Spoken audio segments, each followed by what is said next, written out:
Shivoham. Om Nityananda Paramashivoham. Om Nityananda Paramashivoham. Om Nityananda Paramashivoham. Om Nityananda Paramashivoham. Om Nityananda Paramashivoham. Om Nityananda Paramashivoham. Mahavagya, spiritual lullaby for samadhi, and Suprabhatam, wake up call, wake up song for Paramashiva.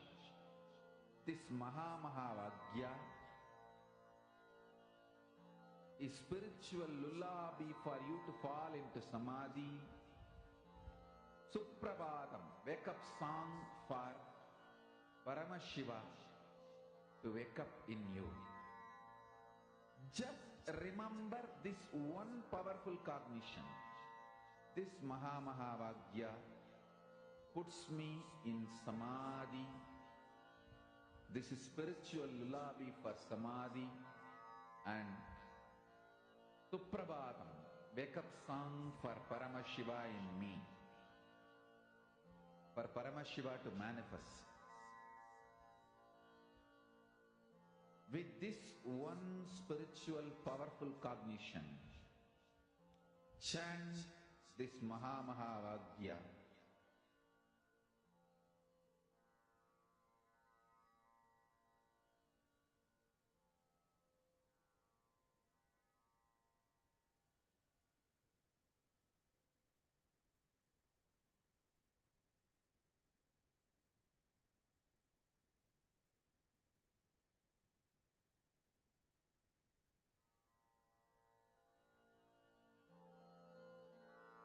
Mahavagya, spiritual lullaby for samadhi, and Suprabhatam, wake up call, wake up song for Paramashiva, for Paramashiva to manifest.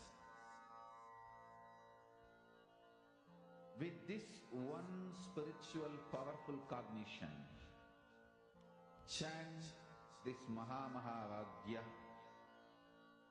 Om Nityananda Paramashivoham. Om Nityananda Paramashivoham. Om Nityananda Paramashivoham.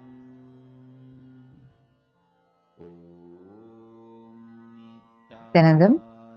Now, please take a moment to verify. Please go and check with the earlier size that you have marked and kept versus the size of the object now. Please take a few minutes.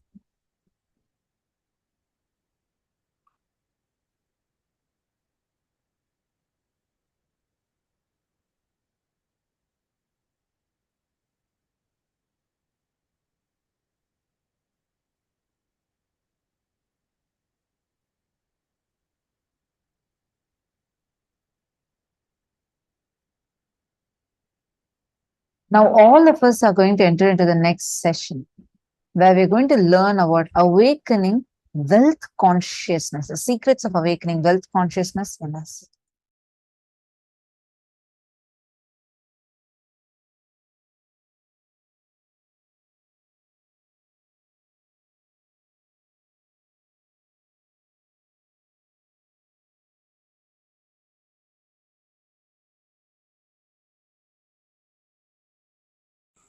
Awakening wealth consciousness. Let me describe fundamentally what is wealth as per the reality. Understand?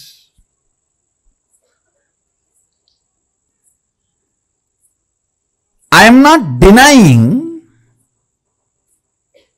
the crude form of the wealth currency as some meaning. No, I am not denying. I am not saying that crude form of the currency, the country currency use, the raw form of the wealth. I should say the crude form of the wealth which you use for any transaction.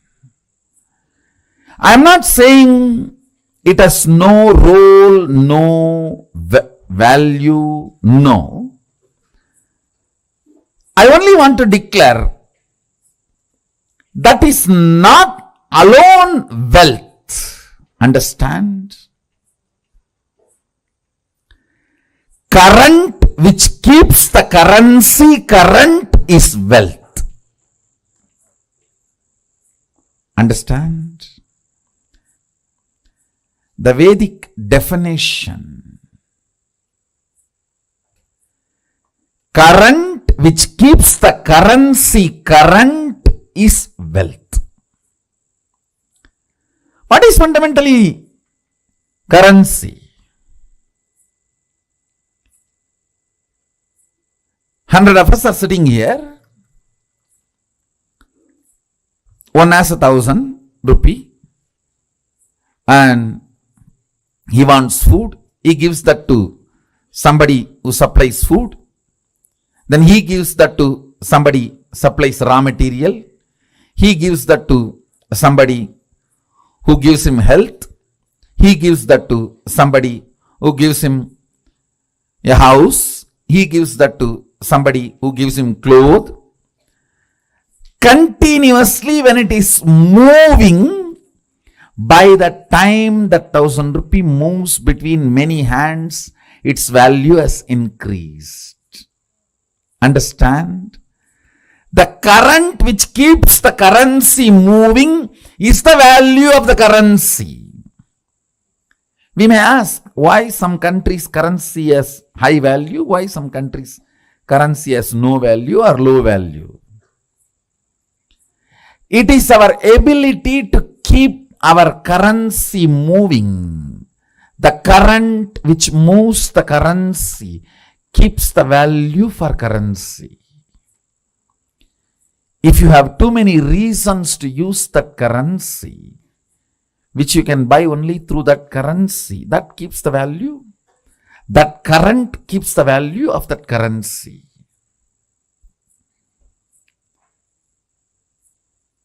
Mahadeva, Sadashiva, the greatest economist, defines wealth. Understand? You will never look at Mahadeva as an economist. Understand? He can wear ordinary Rudraksha bead which has no value. Because he wears it becomes a trend, fashion, millions wear, and that becomes a valuable commodity now. Many of you don't know the Rudraksha I am wearing, that is more valuable than the gold covering it. It is highly praised than the gold covering it. You will not understand the economy of Mahadeva, Sadashiva, till you understand the real wealth. The economy of Vishnu is different.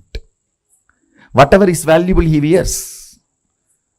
The world's largest gem, Shamantaka, is on his chest. Miss Universe is his wife. The best flight, Garuda, is his vehicle. But with Sadashiva, if you see, all the things useless for society, Basma, from the Smashana, that is his cosmetics. And the Rudraksha, which nobody touches, which is falling from the trees. some bead. That is his jewelry. Snakes, which nobody goes near, is his ornament. All the things he uses. Understand?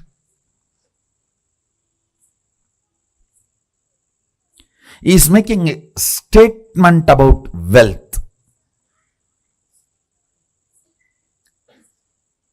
If you read Agama, his words,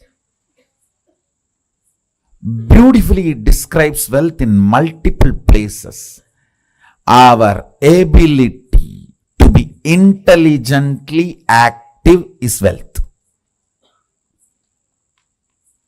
Understand, intelligently active and constantly contributing.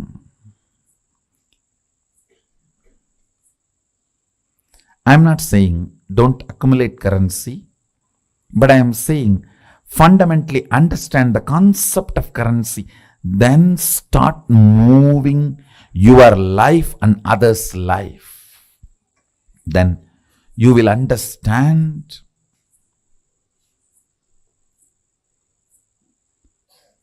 not only the wealth consciousness is awakened in you, you will never bother about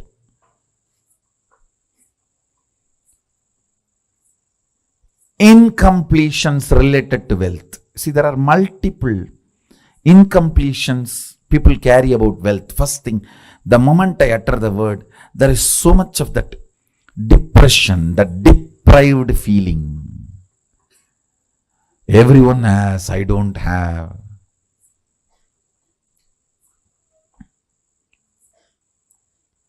For what I am contributing, I have not been given my share.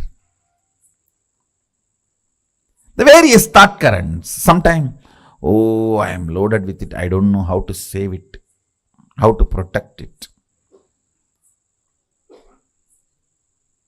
From various resources, from various people, you need to protect your wealth. Sometimes the illegal sources which are trying to snatch it from you. Sometimes the legal sources which are the so-called legal sources which are trying to snatch it away from you. Sometimes illegally legal and legally illegal sources trying to snatch away from you. So you are worried about protecting. That is also an incompletion. Understand? Any incompletion related to wealth will disappear if you are awakened to the wealth consciousness. And awakening to the wealth consciousness is not becoming fool, irresponsible, careless. No. No.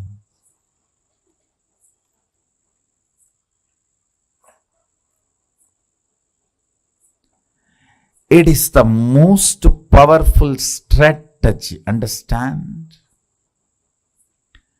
Whenever your inner space is capable of including 5 people in your life, you build a good family. If your inner space is capable of including 50 people in your life, you build a good team. If your inner space is capable of building few hundred people in your life, you become a social leader. If your inner space is capable of including few thousands, you become leader for your region. If your inner space is capable of including a state in you, you become a leader of the state. If your inner space is capable of including a country in you, you become the leader of the country. Understand? If your inner space is awakened to understand and include the concept of wealth, you will see wealth becomes just part of your life.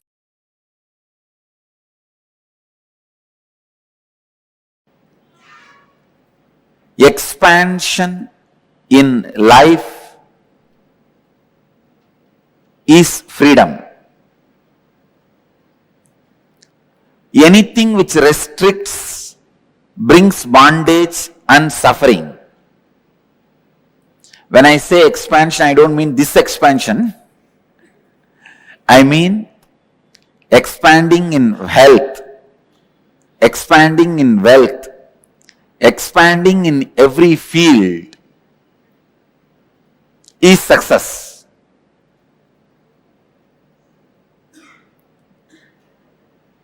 That is life. But there are many patterns which stops the expansion, restrictive patterns, which restricts you in your health and wealth. Please understand. There are thousands and thousands of engrams. Engram means engraved memory. Thousands and thousands of engraved memories, thought patterns in you, which are restricting you experiencing the ultimate, which are constantly showing you that you are not ultimate and you cannot expand by giving foolish, self-created, restrictive circumstances. Never ever think circumstances are more powerful than your reality. No. Our reality is more powerful. Our capacity to create the reality is more powerful than any circumstances. Let me define engram. Engram means a memory gets into your system, makes you work in the same way, even if you don't want. For example, you are addicted to smoking or drinking pattern. That engram gets into your system very strongly.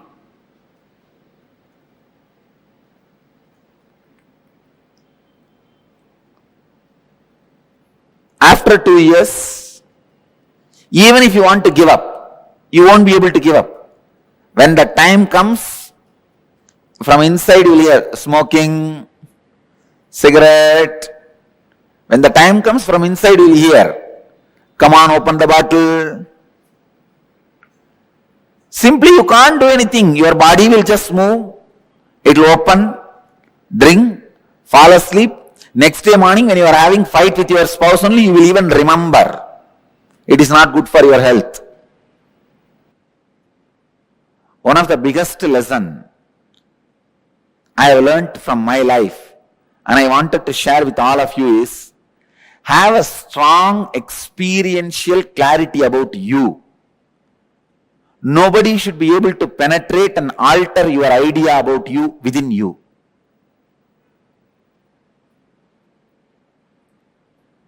Constantly if people tell that you are a miser, you are a miser, you are a miser, you are a cheat, you are a cheat, you are a cheat, you should not start believing it.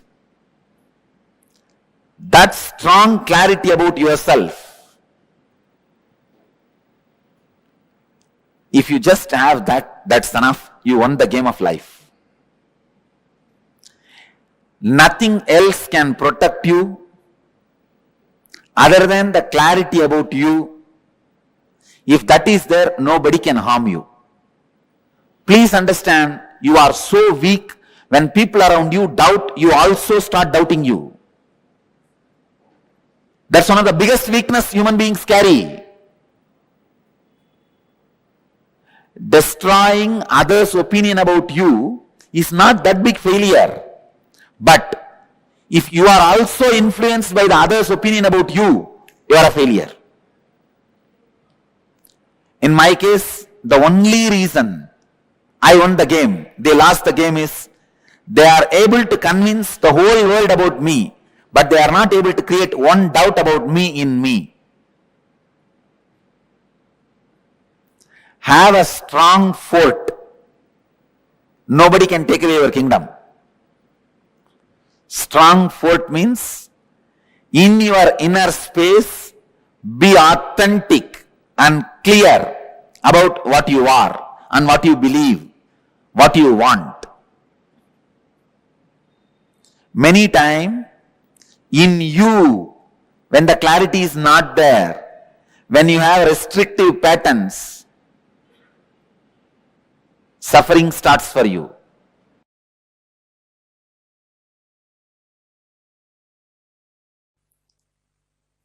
Only those methods of grabbing, stealing, robbing is wrong, sin. Otherwise, creating wealth, if you are contributing something directly to the people, universe, if you are grabbing from others without contributing anything, that is what is sin. So creating wealth is intrinsic part of life.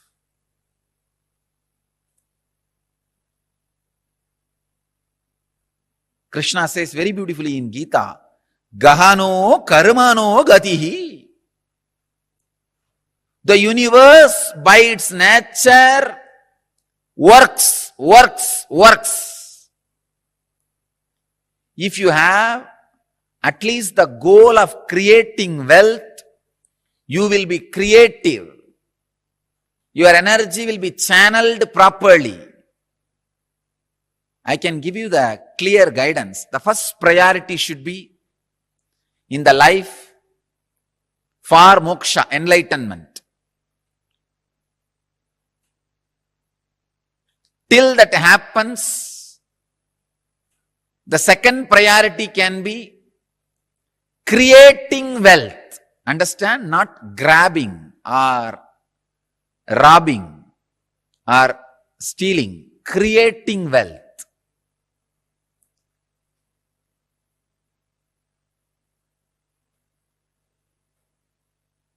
Anything else is a third priority. And I don't want to talk about third priorities. Creating wealth makes you non-violent. Because you will be too busy with the people, with the world, with life, by creating.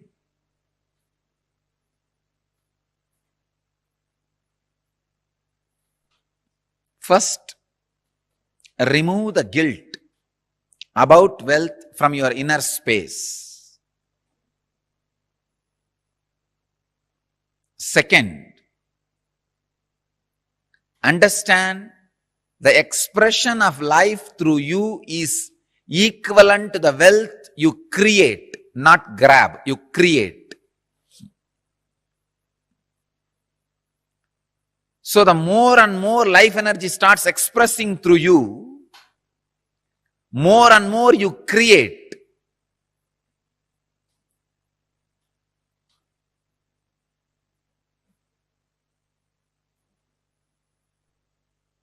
Life energy expression and wealth is one and the same.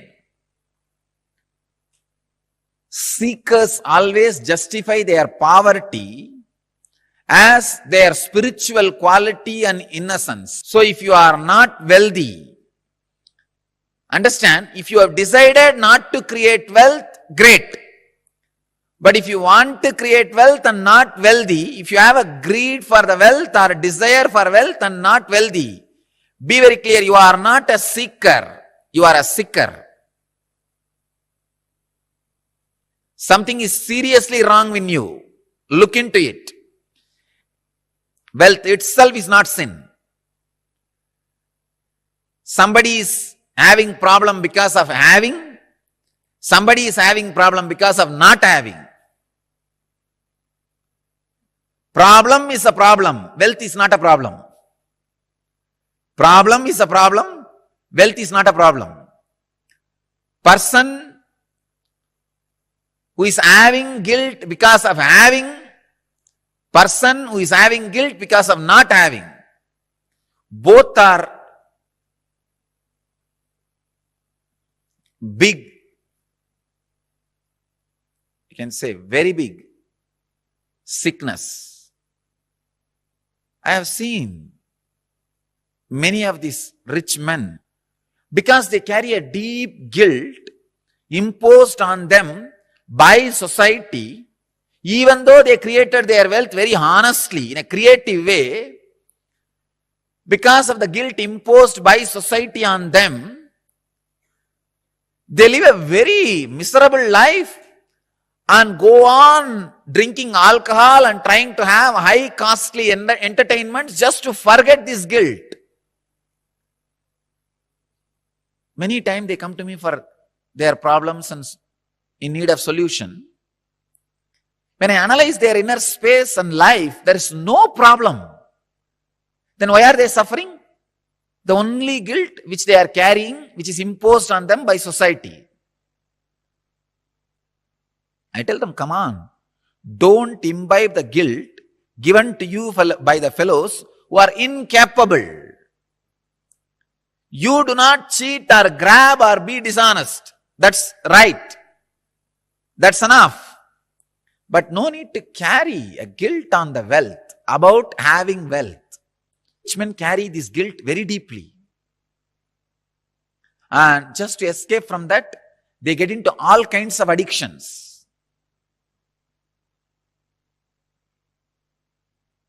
And their life is hell as a fellow who doesn't have money.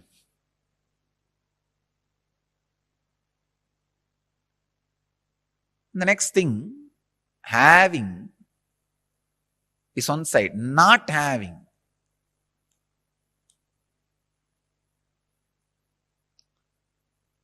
This is a very funny side. Having the desire to have wealth, not having it, but giving a valid reason why they are not having it. This is also another important slave mentality. We always think work not done plus valid reason is equivalent to work done. And your mind is such a cunning mind, it creates very valid reasons and justifies itself. Why? You are poor, and not only that, adding sacredness to poverty. Who are adding sacredness to poverty. Relax. Don't add sacredness to your scaredness. Because you are scared of life, you back out from life, and for the feeling of scared, you add sacredness. You start saying, no. You see, I am not the kind who can tell lies. This word is a lie. I am not the kind who cheat others. What is there? Little bit, 2 meal, and 1 small house, and 2, 3 piece clothes. That's enough for life. If it is enough, why are you going around and bragging about it? Be content. The fellows who talk about their poverty being their great quality will not keep quiet, because they are trying to make sacredness out of it. Please understand, as Krishna says, Gahano karmano gadihi. Life's flow is work. If you are not creating wealth, all your work is happening in wrong direction. Your work is happening more in the line of destruction, not in right direction. The integrity, I am telling you from my experience. Now, experience of handling so many worst possible situations in life. Actually,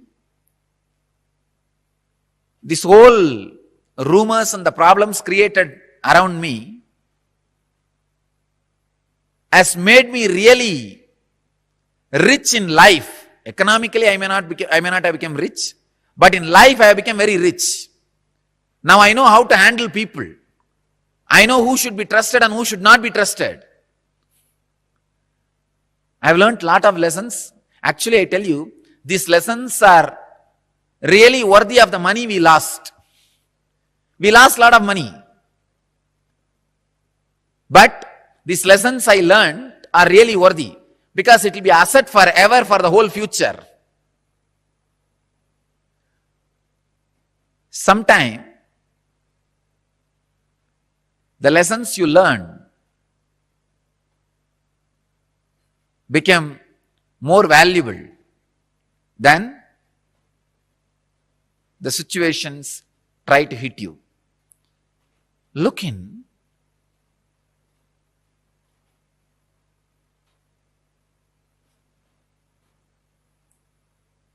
Remove the deep hatred for work. See, life is by its nature flow. If you create wealth, at least it will be directed in one line of creativity. If you are not creating wealth, be very clear. One, you will be spending all your time in destroying something, somebody, or you will be spending all your time in fighting with you, in depression. Fighting with your own self. Morning half an hour you will argue whether to create wealth or not. Evening half an hour you will argue whether to create wealth or not. Morning you will argue, I should create wealth. Evening you will argue, no, I should not create wealth. And night you will fall asleep. Between the morning and evening, again, you will be spending time in eating. That's all. After 20 years, what you have done? No, I debated morning whether to create wealth or not. The side of creating. In the evening, debated for not creating. Finally, nothing has happened. Life is wasted. That's all. Not having wealth is a wrong mental setup. Awaken the creativity in you. Remove the hatred for work, creativity.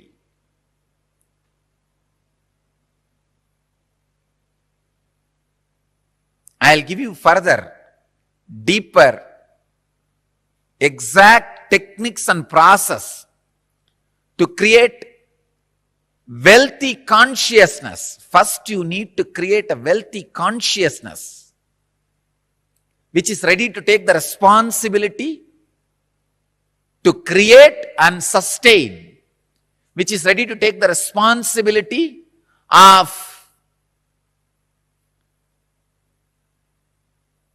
being creative. For being creative, you need to take many responsibilities. It doesn't happen like a breeze. Even if the breeze happens, you need to be responsible to keep your doors open for the breeze to blow through you, flow through you.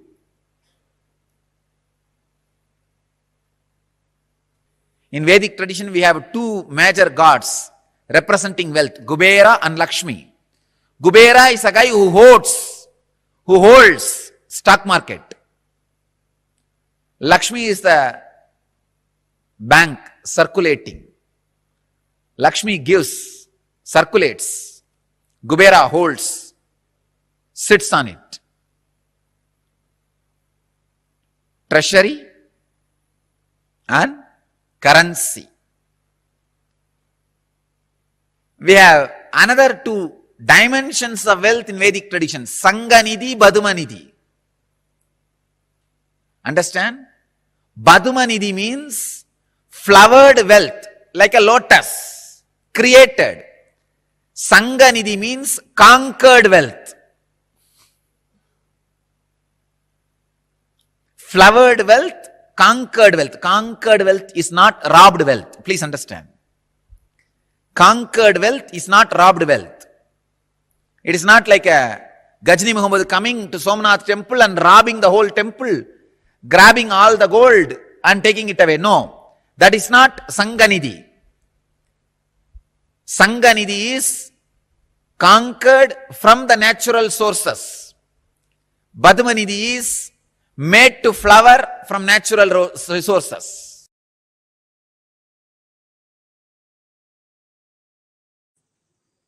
Let me expand on wealth consciousness. The first conclusion you need to come, it is integrity. That's the most shortest way to enjoy wealth. Second, owning but not possessing means go on sharing. I have seen sometimes people, when they take up a job, they develop vengeance towards boss. Hey, you are giving only 50,000 salary for me. I'll work only for 8 hours minimum just to handle your questions, not more than that. So this is the way he starts. He thinks he's cheating his boss. In 6 months, he himself starts believing this much only is his capacity. He has cheated himself. Understand? Cheating your boss. In 6 months, you will believe that as your capacity and you will cheat yourself forever. You making your boss believe this is only your capacity because you want to take revenge on him. First conclusion you need to arrive is integrity is the best strategy. The next conclusion you need to arrive, own but don't possess. Go on be sharing, whether it is you or your space or your qualities or your qualifications. I tell you, the words you utter, people may listen, but the way you behave, people feel it. Let your behavior is all about owning, not possessing. That's the second conclusion. Third, let your enriching be most authentic, means every day upgrade yourself. Ultimate should not be final. Ultimate grows every day. Ultimate is not final. Today's ultimate is not tomorrow's ultimate. Tomorrow's ultimate is different. Brahmanda expands, cosmos expands.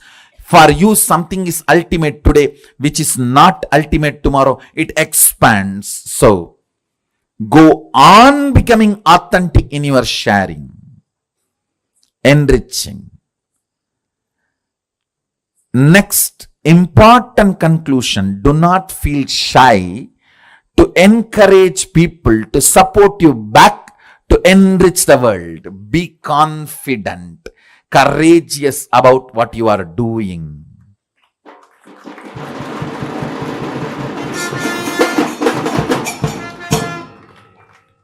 Don't be weak. Be confident about what you are contributing and encourage people to contribute back to them so you can continue to contribute. You can keep this Dharma Chakra alive. That's all. Just these 4 conclusions arrive. Now, one good news I have for you is our Vedic masters, Vedic rishis, Vedic visionaries, starting from Sadashiva, they have mastered a science to bring these highest thought currents and ignite your inner space through certain rituals and processes. That's what we call Homa and making Aushadha. Understand? Thought is as matter as any item which is seen by you in front of you. Please listen. I am repeating. A thought current is as matter as the mic, camera, TV, and all the items you are seeing in front of you. If this hand key can be given to you, a thought current also can be given to you. Our Vedic visionaries have mastered the science of bringing a thought current and infusing it into the people. It is called initiation. They mastered this science. It is possible. It is reality. There is no placebo effect range. Understand? There is something called placebo effect. Any doctor gives any medicine, 40% of the patients will be cured. That's called placebo effect. The effect of this initiation is not the placebo range. It is undeniable. It can stand the scrutiny of the verification, follow-up, documentation, and scientific research and analysis. It is not placebo effect range.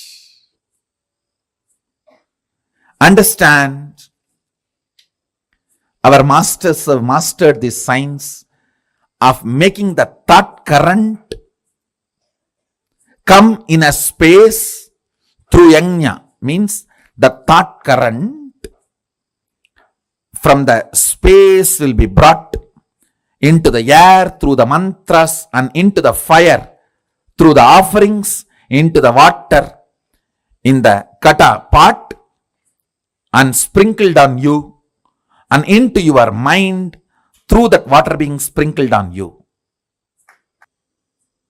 The Dhanagarshana Bhairava Homa, the thought currents of awakening wealth consciousness in you, deciding to be ferocious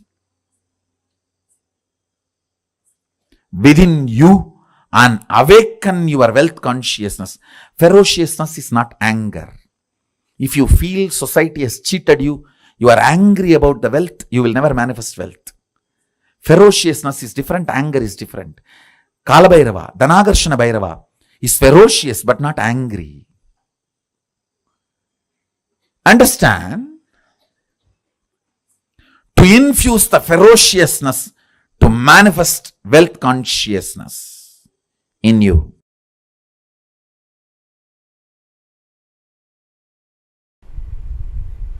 Once I asked my grandfather,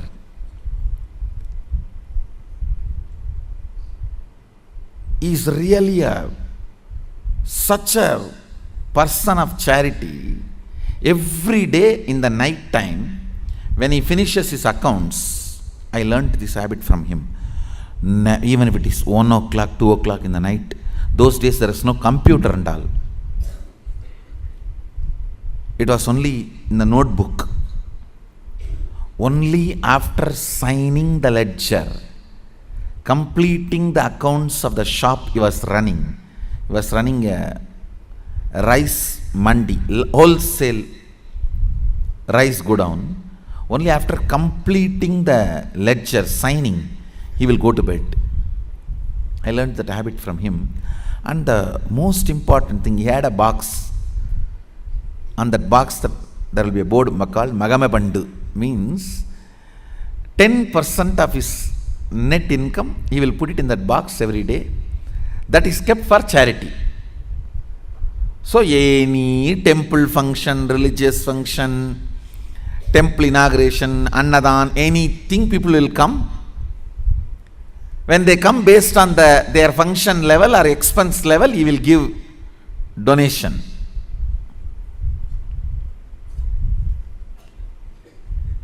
Once I asked him, what is the use of giving money like this, donations like this? He said, the result of giving donations like this is more people will come to receive donations. That's all. Understand, reward for wealth is more wealth, reward for love is more love, reward for work is more work, reward for charity is more charitable, more charity opportunities. Reward for integrity is more integrity.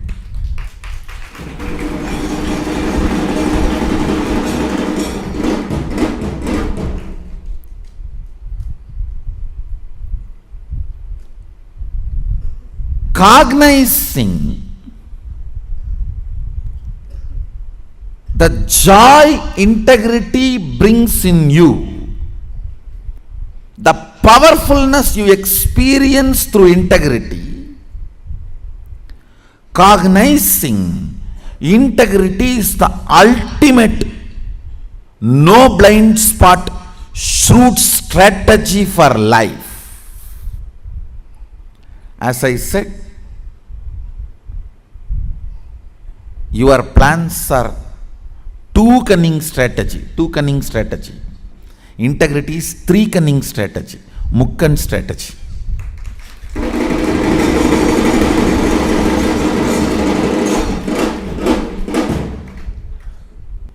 In anything,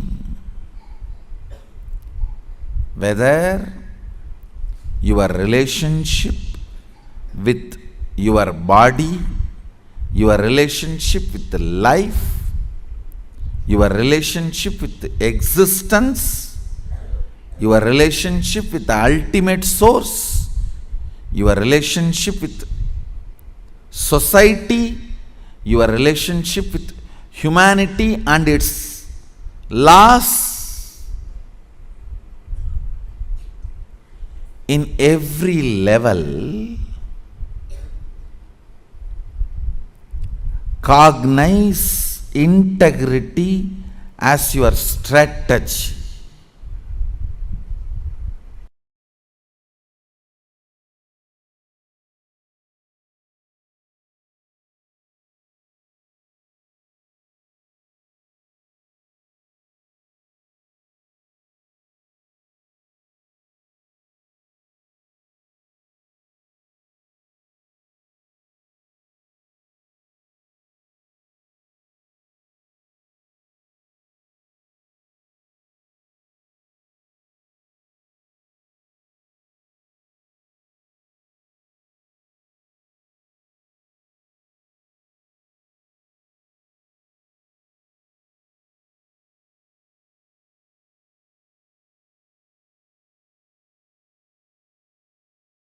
Understand the word, the luxury of simplicity.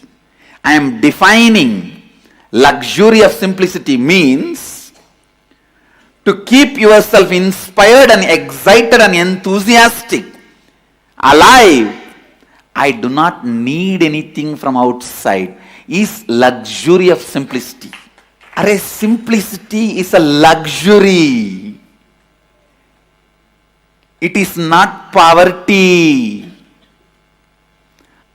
A man who tastes the simplicity will radiate grace.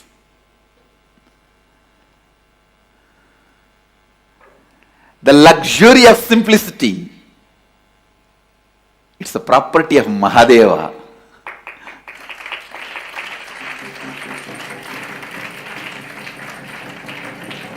Luxury of simplicity.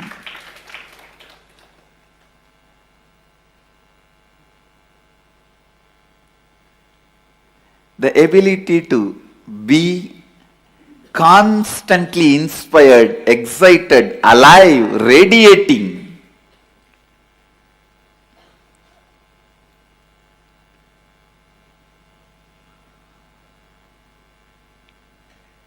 Such complete inner image about you, outer image, others' image and life image. That is the simplicity where you do not need anything from outside to excite you, either your senses or your sensitivity or your sensibility.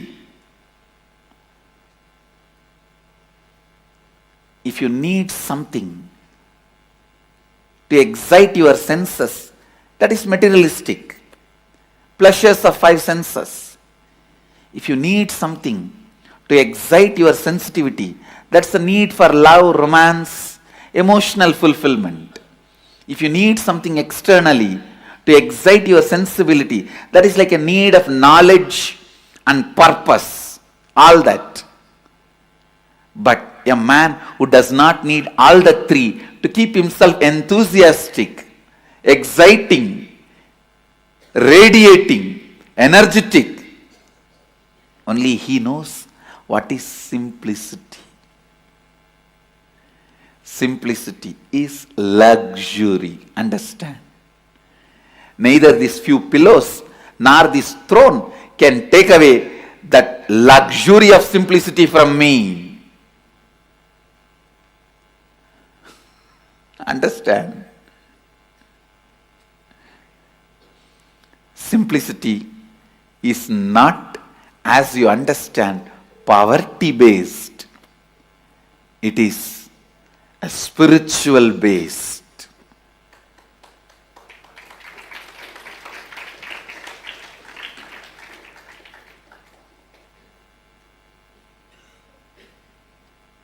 The inner space that decides everything about life, whether somebody is simple or not, is not decided by the dress he is wearing, or the jewels he is having, or the car he is driving, or the house he is living. Somebody can be living in a poorest, most poorest slum, but he may need so many things to excite him from outside. He cannot be enjoying, enriching, exciting himself from his inner space. Then he is the most luxurious guy. He is not living a simple life. Understand? Somebody may be living in a palace, but he doesn't need anything to excite his senses or sensitivity or sensibility from external way. Nothing external is required to excite him in all these three levels. Then is the most simple being, Bholenath, Mahadeva. Listen. Constantly hold on to that space.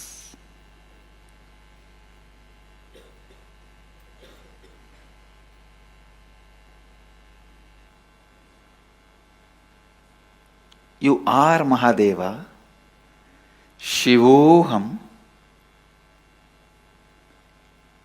without encouraging the logic which asks for external evidence and external witnesses. Instead, in the first, start building internal evidences and internal witnesses.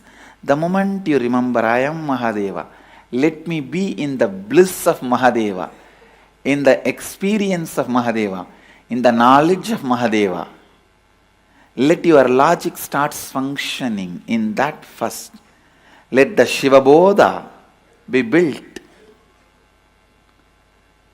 The first effect will happen on you is luxury of simplicity will happen. Simplicity, which is the biggest luxury.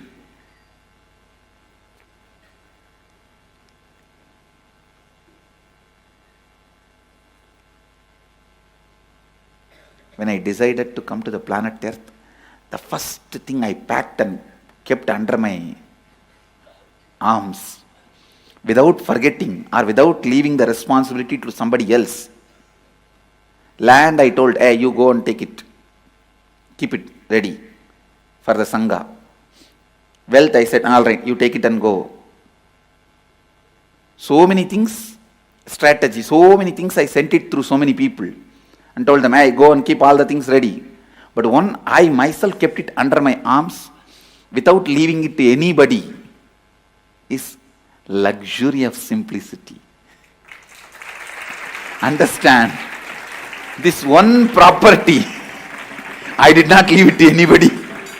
I did not leave that responsibility to anybody, because this is the most important property I need, whether in my thinking or being or words, lifestyle, teaching, in everything.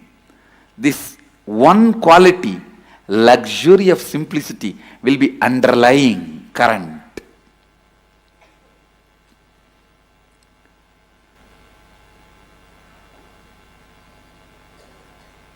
I tell you, that's the biggest richness anyone can have. The ability to be never dependent on anything. Ability to be never dependent on anything.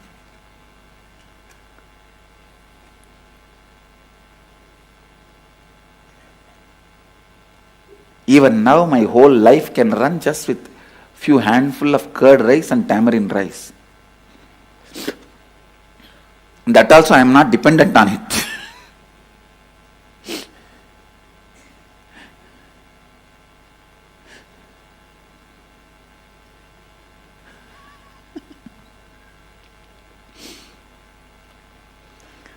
I tell you, when you start invoking Shivoham, living Shivoham, digesting Shivoham, breathing Shivoham, the first internal witness and evidence which will start getting built is luxury of simplicity.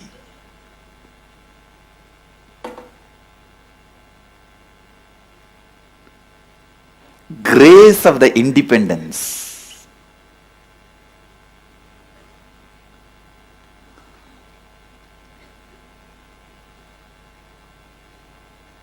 The grace of the independence. The people who don't know what is simplicity, those stupid fellows are telling, I am not simple. I really wanted to tell you guys, even contemplating Shivoham will start creating the luxury of simplicity in you. Start developing that internal independence, the richness, luxury of simplicity.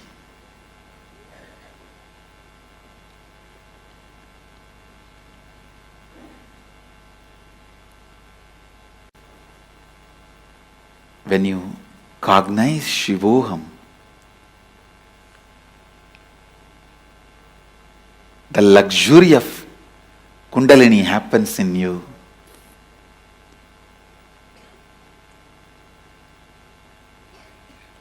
You will be able to help anyone to experience Kundalini awakening.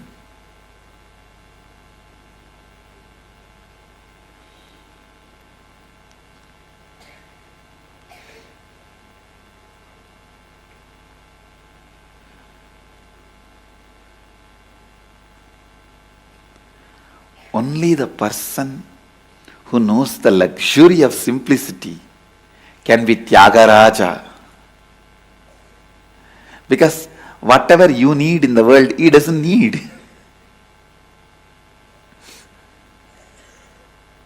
Go on. Go on. Go on cognizing. Shivoham. Shivoham, Shivoham. That is the only way you can burn your tiredness and boredom. And I tell you, the man who burnt the tiredness and boredom with this fire of Shivoham, only he knows the luxury of independence, luxury of simplicity. I tell you, till you burn your tiredness and boredom, even if you have 1,000 cars, different cars for every day, different houses for every day, different wives for every day, you will never experience luxury. You will still feel you are deprived. Because the experience of tiredness and boredom is the root of the experience of feeling deprived.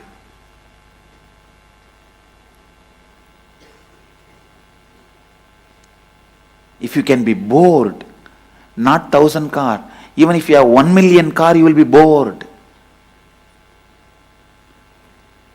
If you can be bored, not just 1,000 houses, even if you have 10 million houses in all the best locations of the world, you will be bored.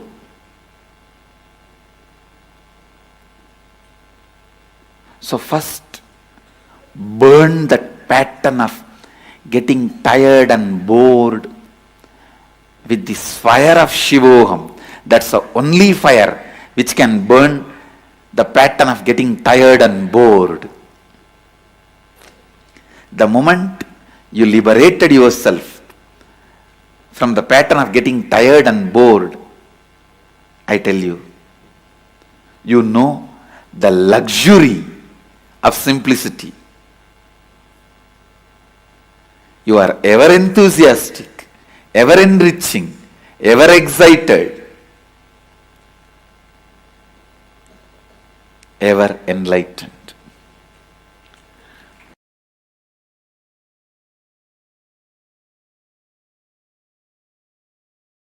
Anyone who has seen me in a very close quarters, my personal life 24/7.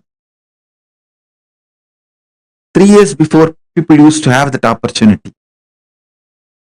Only last 3 years, I have withdrawn from the society, human society, and no one has access to my life other than the time I come out and sit for satsang classes initiation. But in those days, 3 years before, people used to have access to see my personal life 24/7. For quite a long time, I was even resting in samadhi in my courtyard outside and the swing, the Kailasa courtyard, and people will be able to peep in while they walk across the Kailasa courtyard.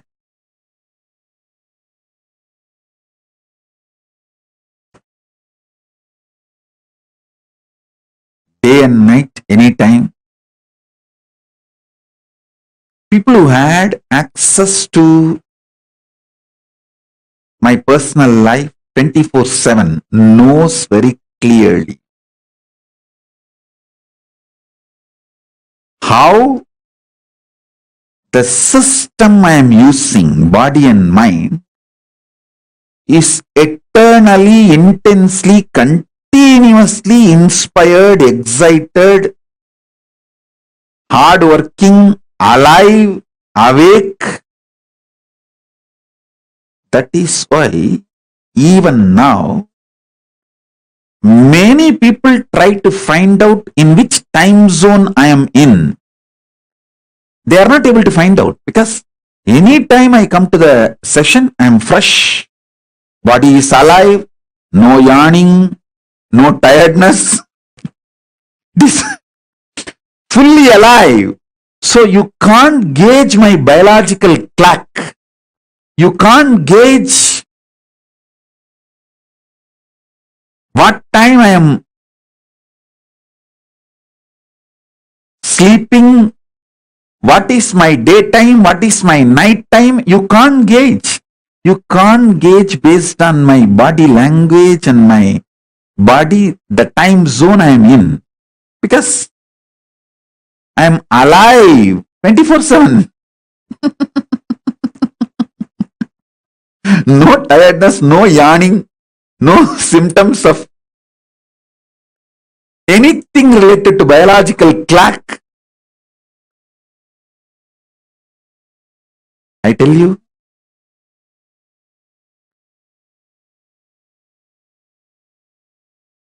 the one and only reason is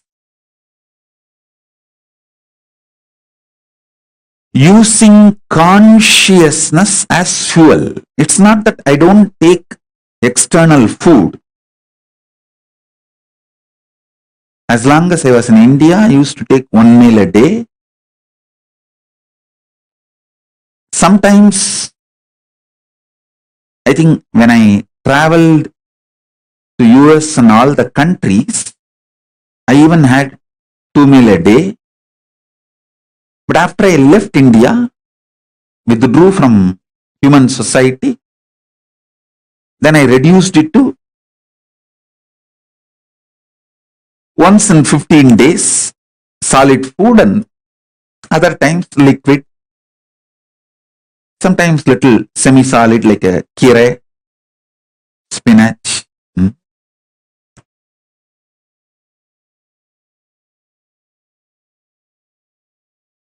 So nowadays, during the Maheshwara Puja, I take solid food. Please understand, it's not that I am not taking the food, the external fuel, but it is 90% less than what you all usually take. It's almost like a 90% less than what you all take. So understand, just make consciousness as a fuel for your body. When you feel the hunger, you will make Divya Sarira of Paramashiva for yourself.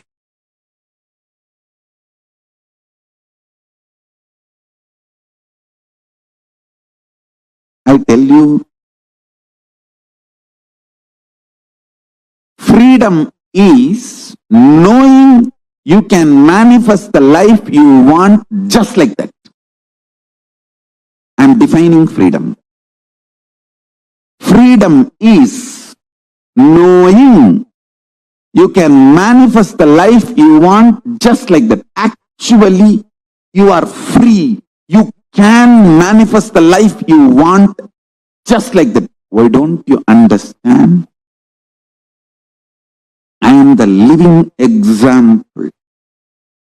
I want to stand on the top of the world and scream, which I am literally doing now.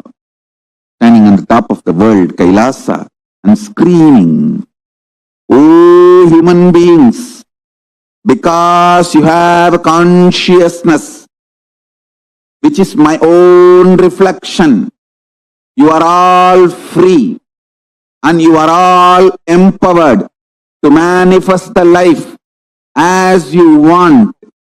Anything else, all other alternative beliefs you are carrying, your impossibility, everything is the brainwashing done to you for the people, by the people who are planning to exploit you. Dun, dun, dun, dun, dun, dun, dun, dun. This is exactly what to do. Anyone makes you feel you can't manifest the life you wanted is planning to exploit you. I tell you, your SDHD really does not matter. Your conscious decision matters. For example, I give you an example. Somebody, he decides today onwards,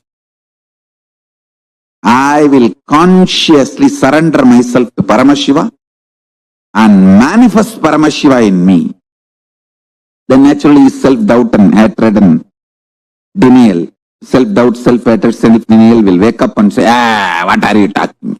You, Paramashiva? Paramashiva means he's a creator, destroyer, liberator. He does all the five action. He creates, he maintains, he destroys, he pulls out of depression, delusion, and he liberates. How can you be Paramashiva? That your self-hatred, self-denial,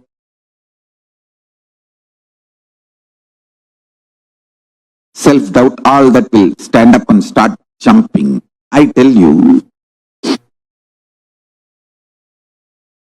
your inner miniature version of your mother-in-law is your self-doubt, self-hatred, self-denial. It will just jump. I'm telling you, consciously, your life never ever gets touched by the impact, effect of self-doubt, self-denial, self-hatred. Listen carefully. Only mentally you attack yourself, stop yourself and tie yourself in your couch and start doing Nidra Devata Puja. Nidra Devi Samadhi.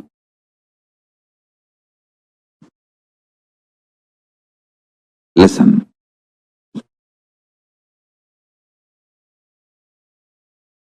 The beauty of your consciousness is it does not get affected even by death. Then can it be affected by your stupid self-doubt, self-hatred, self-denial?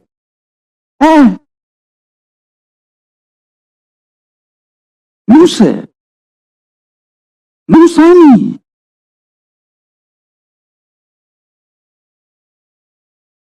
Please understand, I am talking something scientifically scientific. Cosmic science.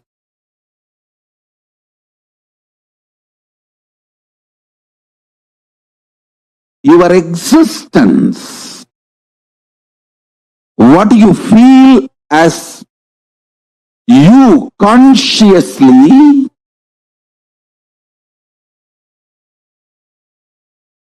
does not get disturbed, shaken, even when your body is pulled out of you. When your mind is pulled out of you, it doesn't get shaken by anything being pulled out of you. Listen, I am not brainwashing you. Keeping Mahadeva, Paramashiva, as a witness, I am revealing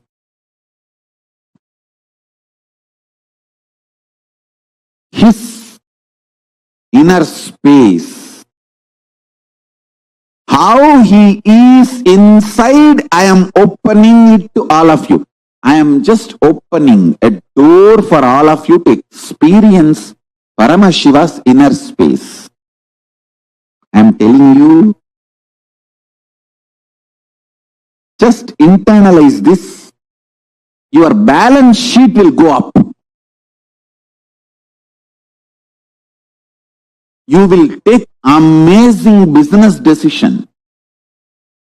You will take enlightened business decisions, enlightened relationship decisions, enlightened health decisions, enlightened life strategies.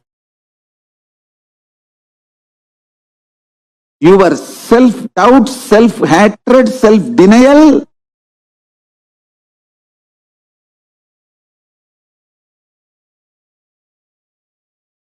does not impact you.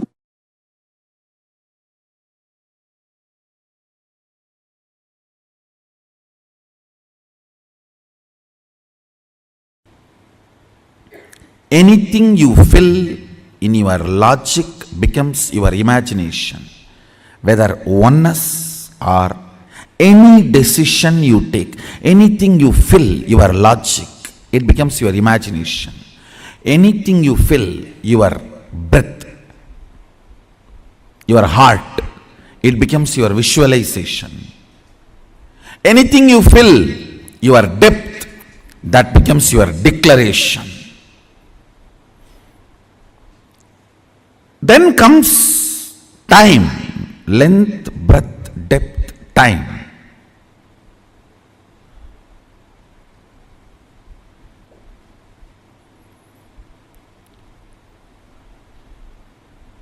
Only anything becomes part of your space can be ever yours. Till something has not become part of your space, it cannot be yours. It is only your imagination, visualization, declaration. Length, breadth, depth. Listen.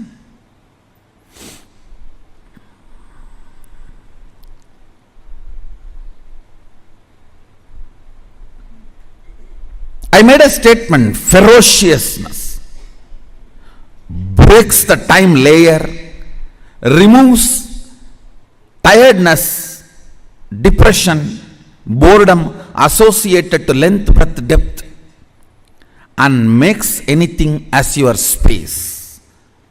The example story I gave, Bhishma. Understand? Two incidents I gave. In my life, one day I missed the morning Manglarati in Ramakrishna Mutt. Mutt has a beautiful routine. Early morning, during the summer it is 4 o'clock and during the winter it is 4:30. The morning Manglarati, everyone has to come and sit and do the spiritual routine. One day I missed the morning Mangalarti because I overslept. I did not do the cute analysis. Oh, what is the pattern? What must be the reason I overslept? I did not do all that cute diagnosis analysis. It was a ferocious decision. I think we should stop sleeping, that's all.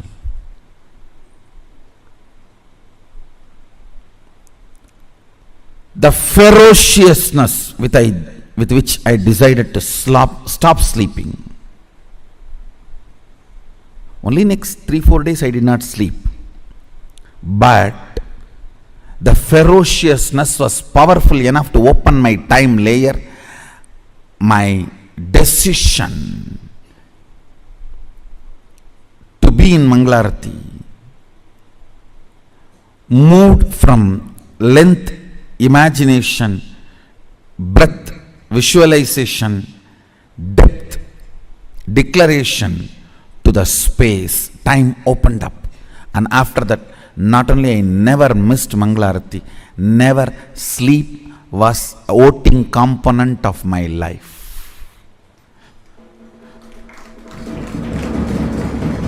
Understand this word. Sleep lost voting right in my life's any decision.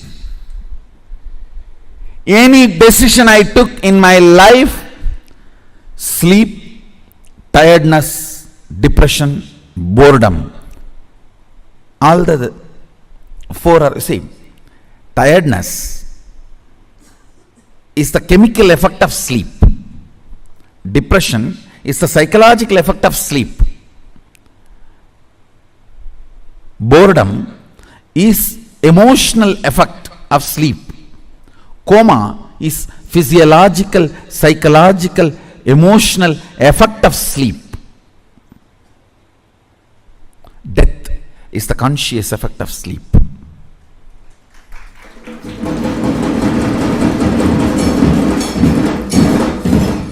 After that day, no decision could be influenced. Understand? After that, no decision in my life was influenced by sleep.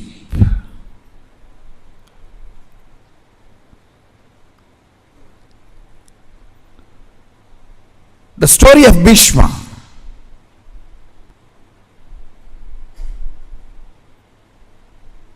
He goes to the woman. Santanu has fallen in love. Actually, he is going to pick up a girl for his father. That itself was not usual in Vedic tradition.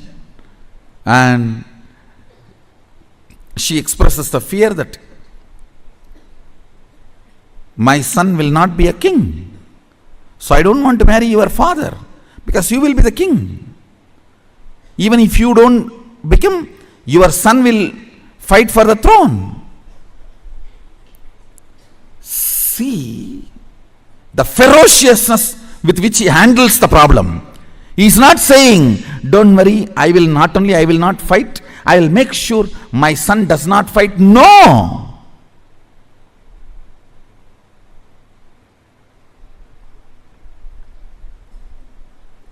The ferociousness. I declare myself Akanda Brahmachari. Understand, the scene is described by Vyasa. It was such fantastic scene. Son sacrificing his life for father's lust, which is not dharmically expected. Dharmically, he is not expected to do this. He just deals the whole problem with ferociousness and says, not only I will be a servant forever to the Hastinapur throne, he declares himself as a servant of the Hastinapur throne forever, and he died for Hastinapur throne till the end.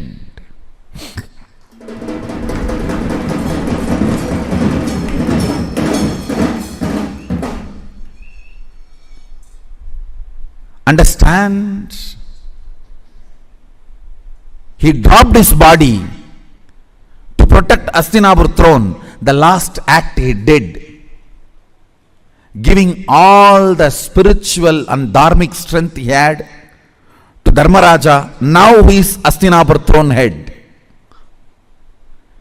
Before he left the body, he made sure the right person is in the Hastinapur throne, Yudhishthira. And he infuses all his best things, Vishnu Sahasranama, and the system to rule. Both he gives to Yudhishthira.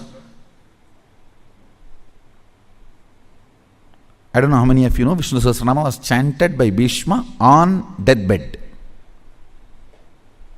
On arrow bed, he chanted, and he gifted the great spiritual principles, the principles of administrating a country through a spiritual way, and gave literally everything to Hastinapur throne and left the body. Listen.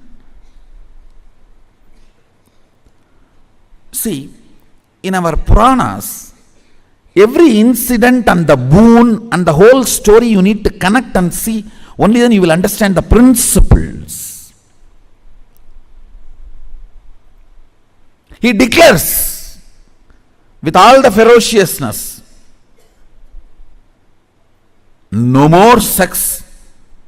I am a brahmachari, Aganda brahmachari. Understand the ferociousness. Time opens. Listen.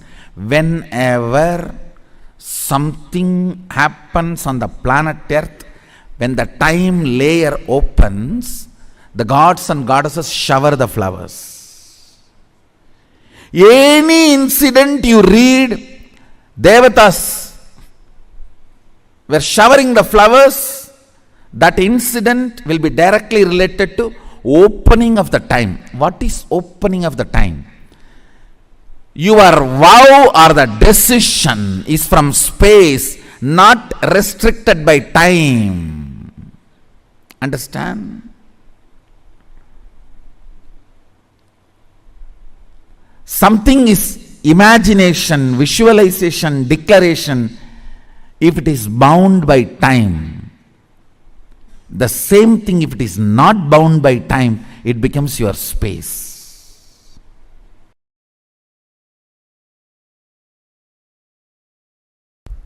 When I was in the Ramakrishna Mat, once I missed morning Manglarati. Manglarati is supposed to be 5 o'clock.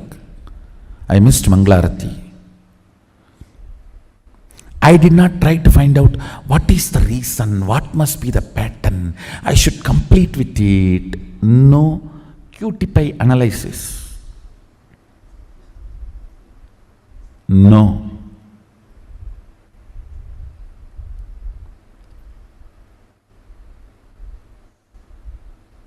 Simply I decided, no more question of sleeping, that's all. Tie the rope on the shika, tie it on the cart, over. Sit.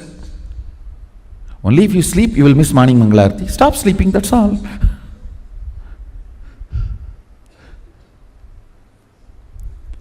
The ferociousness was such. My body and my mind, both of them know, if I decide, I decide. They just obey me if they want to live with me. Understand, both of them know, they simply obey me if they want to live with me. Never again ever I missed my morning Mangalarati. It's not that I completely stopped sleeping. Maybe next few days I didn't sleep. But the body and mind learnt the lesson. This guy cannot be bent. He cannot be bent. You simply have to listen to him. You simply have to obey him. If you want to live with him,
poverty means knowing your problem does not want to solve it.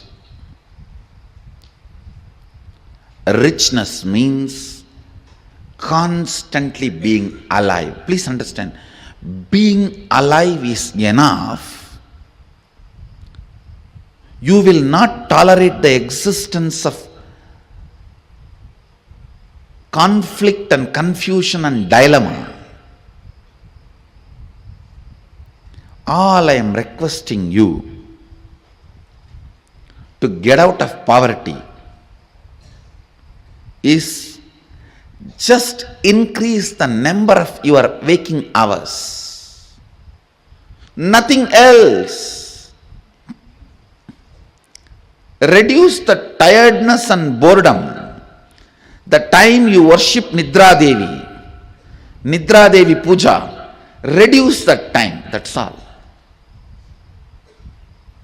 Increase the number of waking hours, I tell you, because by your nature you cannot survive with dilemma and conflict. You will start finding solution. You will push yourself towards the solution.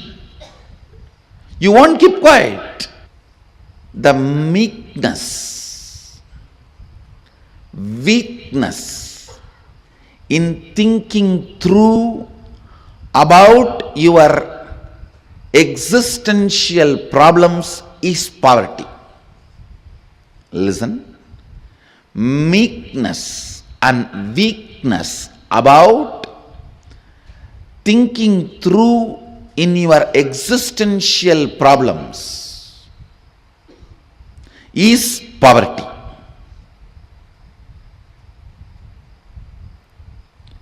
Poverty is nothing but resistance to life.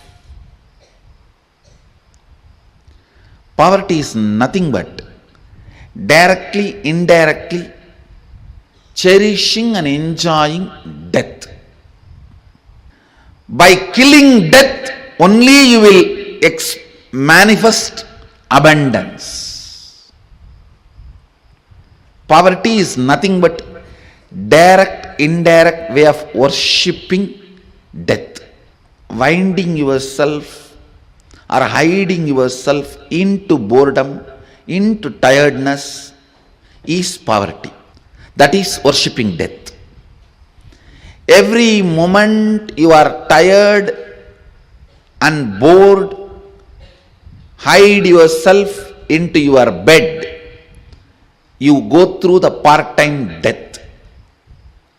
Anger is part-time madness. Madness is full-time anger. Boredom is part-time death. Death is full-time boredom. Boredom is part-time death. Death is full-time boredom. The idea you carry, resources are limited and people have to fight for it, is stupidity. Stupidity. Understand? Resources are limited, people have to fight for it, is stupidity. Society teaches such concepts due to unconsciousness. Actually, I don't even want to complain on society because nobody calls society exists. It's all your unconsciousness put together is called society. It's an unconsciousness. Tiredness and boredom of all of you is put together is society.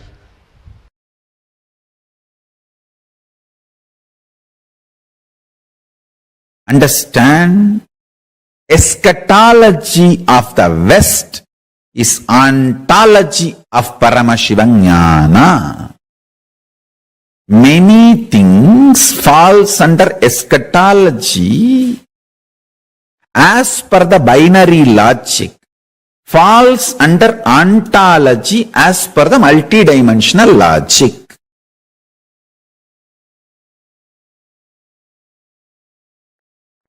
The endless resource. Understand one thing. I don't have any vested interest to teach you that you have endless resource. If I actually have a vested interest, I should tell you, you have only limited energy. I will be supplying energy as per how much you pay. Based on that, I will send the energy through meter. If I have vested interest, that is what I am supposed to make you believe.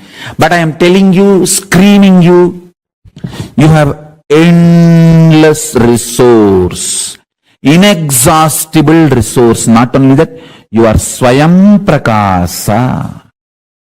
I ask you to attend satsang so that you will not forget this truth. I will constantly remember the same truth. So you will start manifesting it. That's all.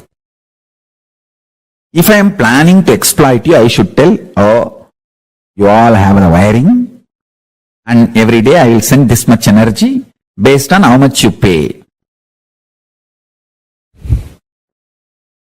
But I am telling you, we have endless resource. I tell you, very soon I will prove you do not need to hook to grid for even electricity. You don't even need to shit or pee to get electricity for your home. You just need to spit and you will light your whole home. Your whole home will be lit. You don't even need to spit. You just enter your house, it's lit. You don't need to be connected to grid. Endless resource is available. You just need somebody to demonstrate. Then immediately you will say, hey, if he can do it, then I can also do it. That's all. That's all. See, many times when you see somebody swimming, you get the confidence and start swimming. That's all. It takes hardly few days. Just you need to see the swimmers and you will start. That's it. Same way, only consciousness. Much of what binary logic talks to you as eschatology is actually ontology in Sanatana Hindu Dharma, in Paramashiva Jnana. Endless resource. The more and more you are convinced about endless resource, you start appreciating endless resource. You will realize there is no death and all insecurity will disappear. Understand, my whole work is liberating human beings from this idea of limited resources only available. No. Endless resource energy is available. Humanity does not need to be stuck with the idea resources are limited. Resources are unlimited. When you understand that, you will start appreciating the existence. Because the concept of richness and poverty will go through havoc. Largest earthquake. Actually, with the grace of Paramashiva, soon one day I will prove these three statements even to the people of binary logic. Endless resource is available. It's available inside you, and you can just like that casually start manifesting and using it. The day I establish this to a binary logic people, that day there will be a huge earthquake for the concept of poverty and richness. The whole idea of poverty and richness will be shaken. Because when there is endless resource, where is the question of poverty? And where is the question of superiority because of richness? Where is the question of rich people declaring their supremacy over the universe, over the planet Earth, over everything available? Rich people declaring supremacy is the worst racism on the planet Earth. Rich people declaring supremacy over the poor people is the worst racism on the planet Earth. It's 1,000 times ugly, worst, criminalistic than religious supremacy, color supremacy, race supremacy, gender supremacy, political supremacy, any other supremacy.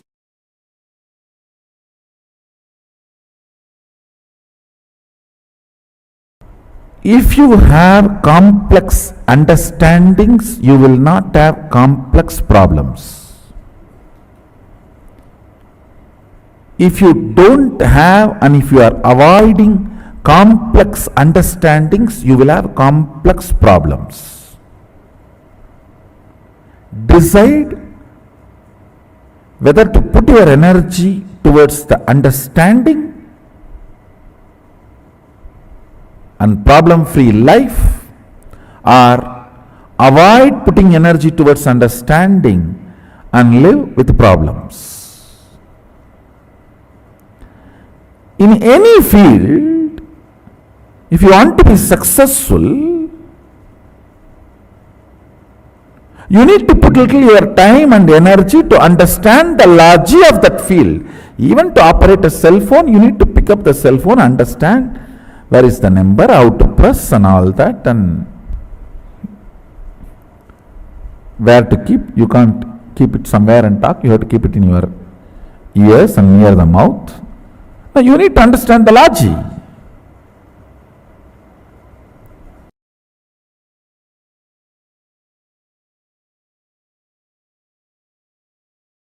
The ultimate Paramashiva is not only rich, he is generous.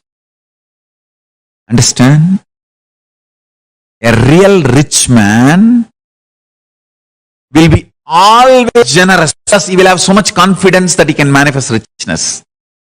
When a poor man becomes rich, he will always be miser. Understand? Because he doesn't know the logic of richness. Logic of richness. Richness can continue to exist as richness only if you allow your currency to be current. Listen carefully. By holding, never anybody can remain rich. Only by allowing the currency to be current, you can be rich.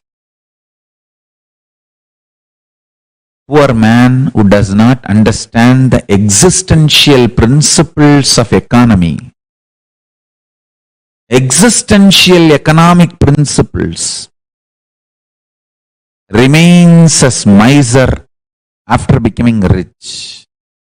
A real rich man understands it is generosity keeps the richness alive as rich, not being miser. Paramashiva knows, and he is the source of this existential principles about economy, existential economic principles. He is not only rich, generous. Paramashiva Jnana is available to the whole world. Just map it to your conscious